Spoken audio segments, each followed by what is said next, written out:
किसी नदी के किनारे एक बहुत बड़ा पेड़ था। उस पर एक बंदर रहता था।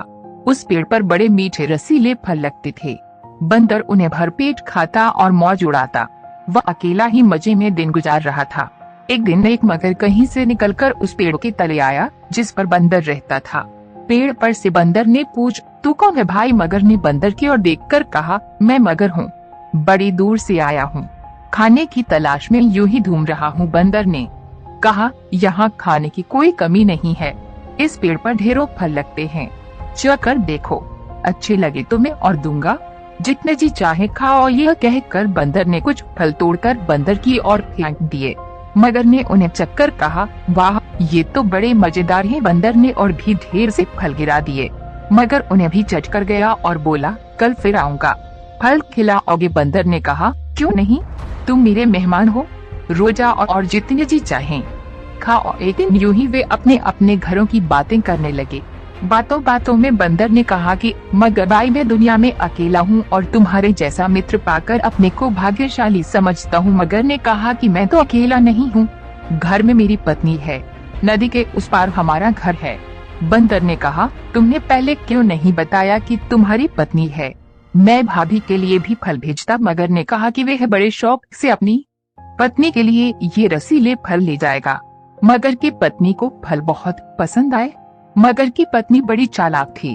उसने सोचा, अगर वह बंदर रोज रोज इतने मीठे फल खाता है तो उसका मांस कितना मीठा होगा, यदि वह मिल जाए तो कितना मजा आए। ये सोचकर उसने मगर से कहा, एक दिन तुम अपने दोस्त को घर ले आओ, मैं उससे मिलना चाहती हूँ। मगर ने कहा, नहीं नहीं, ये नहीं हो सकता है, वह तो जमीन पर रहने वाला जानवर है, पानी में तो डूब जाएगा। मगर की पत्नी ने एक तरकीब सोची।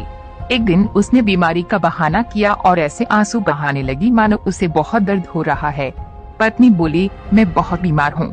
मैंने जब वैद्य से पूछा तो उसने बताया कि वे यह कहता है कि जब तक मैं बंदर का कलेजा नहीं खाऊंगी तब तक मैं ठीक नहीं हो सकती हूँ। बंदर का कलेजा? मगर ने आश्चर्य से पूछा। मगर की पत्नी ने कराहते हुए कहा, हाँ, बंदर का कलेजा। अगर तुम चाहते हो कि मैं बच जाऊं तो अपने मित्र बंदर का कलेजा लाकर मुझे खिलाओ। मगर ने दुखी होकर कहा, ये भला मैं कैसे कर सकता हूँ, मेरा वही तो एक मित्र है, उसको भला मैं कैसे मार सकता हूँ। मगर संकट में फंस गया। उसकी समझ में नहीं आ रहा था कि वे क्या करे। वह रोने लगा और बोला, मेरा एक ही तो दोस्त है, उसकी जान मैं कैसे ले सकता हूँ। पत्नी ने कहा, तो क्या हुआ, तुम मगर हो, मगर तो जीवों को मारते ही है। मगर जोर जोर से रोने लगा। उसकी बुद्धि काम नहीं कर रही थी, पर इतना वह जरूर जानता था कि पति को पत्नी की देखभाल करनी चाहिए। उसने तय किया कि वह अपनी पत्नी का जीवन जैसे भी हो बचाएगा। यह सोचकर वह बंदर के पास गया। बंदर मगर का रास्ता देख रहा था।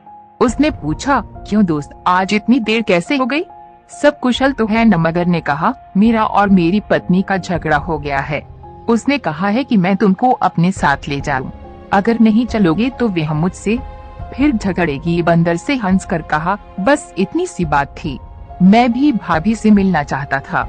नदी के बीच में पहुंचकर मगर आगे जाने की बजाय पानी में डुबकी लगाने को था कई। बंदर डर गया और बोला, क्या कर रहे हो भाई, डुबकी लगाई तो मैं डूब जाऊंगा। मगर ने कहा, मैं तो डुबकी लगाऊंगा, मैं तुमको मारने ही तो लाया हूँ। यह सुनकर बंदर संकट में पड़ गया।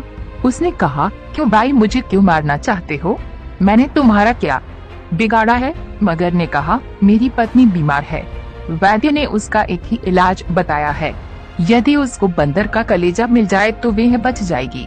यहाँ और कोई बंदर नहीं है, मैं तुम्हारा कलेजा ही अपनी पत्नी को खिलाऊंगा। पहले तो बंदर भौचक्का रह गया, फिर उसने सोचा केवल चालाकी से अपनी जान बचाई जा सकती है।